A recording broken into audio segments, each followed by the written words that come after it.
그때 벨릭스가 그 아내 유다 여자 드루실라와 함께 와서 바울을 불러 그리스도 예수 믿는 도를 듣거늘 바울이 의와 절제와 장차 오는 심판을 강론하니 벨릭스가 두려워하여 대답하되 지금은 가라. 내가 틈이 있으면 너를 부르리라 하고 동시에 또 바울에게서 돈을 받을까 바라는 거로 더 자주 불러 같이 이야기하더라.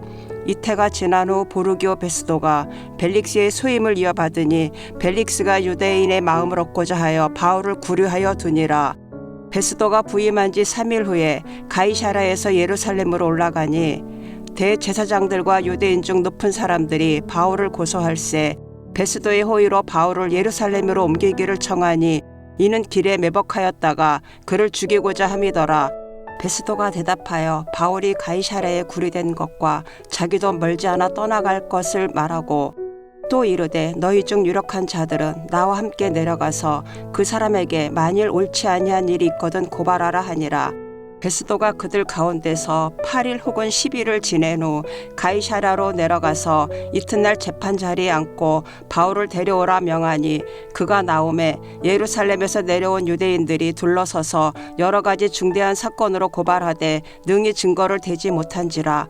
바울이 변명하여 이르되 유대인의 율법이나 성전이나 가이사에게나 내가 도무지 죄를 범하지 아니하였노라 하니 베스도가 유대인의 마음을 얻고자 하여 바울더러 묻되 내가 예루살렘에 올라가서 이 사건에 대하여 내 앞에서 신문을 받으려느냐.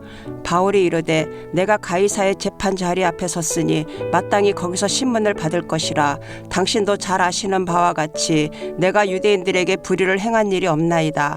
만일 내가 불의를 행하여 무슨 죽을 죄를 지었으면 죽기를 사양하지 아니할 것이나 만일 이 사람들이 나를 고발하는 것이 다 사실이 아니면 아무도 나를 그들에게 내줄 수 없나이다. 내가 가이사께 상소하노라 한데 베스도가 배석자들과 상의하고 이르되 내가 가이사에게 상소하였으니 가이사에게 갈 것이라 하니라. 샬롬, 월요일 새벽 큐티입니다. 말씀과 기도로 하루를 시작하는 우리를 하나님께서 기뻐하시는 줄 믿습니다. 서로 싸우던 악인들이 의인을 해치기 위해서라면 하나로 뭉치는 일이 종종 일어납니다. 사탄의 세력하에 있는 악인들은 성도를 박해하기 위해 하나가 됩니다. 그러므로 성도가 하나님의 사역을 이어나가기 위해서는 뱀처럼 지혜롭게 비둘기처럼 순결하게 악한 세력을 피해야 합니다. 베스도가 유대의 총독으로 부임하자마자 유대 종교 지도자들은 바울을 죽이려는 계획을 세웁니다. 그들은 가이사랴에 있는 바울을 예루살렘으로 옮겨줄 것을 베스도에게 부탁합니다. 그 길에 매복했다가 바울을 살해하려는 작정이었습니다. 베스도의 입장에서는 새로 부임한 곳의 유력자들이 하는 부탁이므로 거절하기가 어려웠습니다.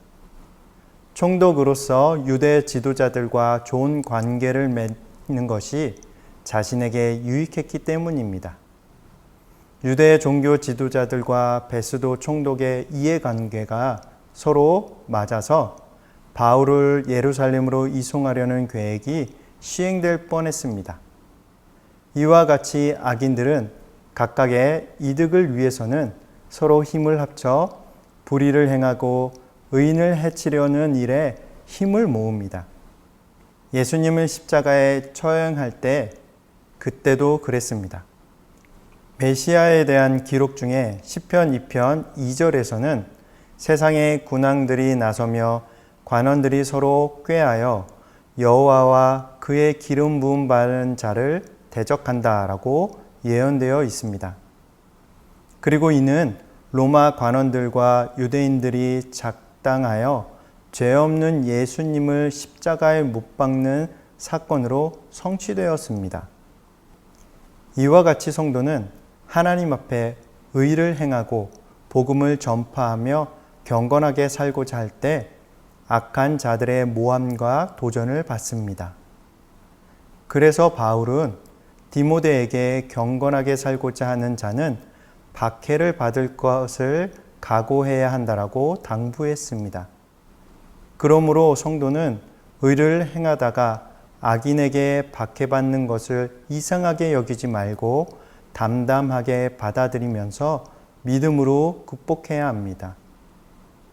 바울을 암살하려는 유대인들의 계획은 성공할 것처럼 보였습니다. 그러나 베스도가 바울에게 예루살렘에 가서 신문받을 것을 종용했을 때 바울은 로마 시민권자의 권리를 이용해 가이사 앞에 가서 재판을 받겠다고 신청합니다. 바울은 유대인들의 속셈을 알고 있었으므로 예루살렘이 아니라 로마에 가서 재판을 받겠다고 한 것입니다.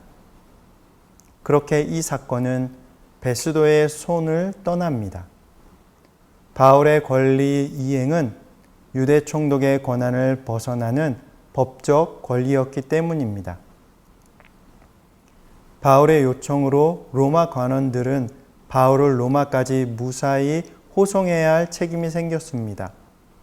이로 인해 유대인들의 암살 계획은 무산되었습니다. 하나님은 악인들의 괴계를 깨뜨리시고 의인을 그들의 손에서 구원하십니다.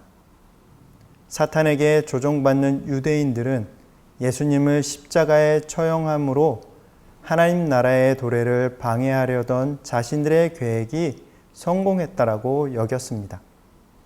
그러나 하나님께서는 예수님을 무덤에서 부활시키심으로 그들의 계획을 숲으로 만드셨습니다. 한편 바울이 가이사 앞에서 재판을 받는 것은 그의 마지막 사명이었습니다. 당시 세상을 정복하고 신으로 추앙받던 가이사 앞에서 그리스도의 복음을 전하는 것이야말로 땅끝까지 이르러 복음의 증인이 되는 일이었기 때문이었습니다.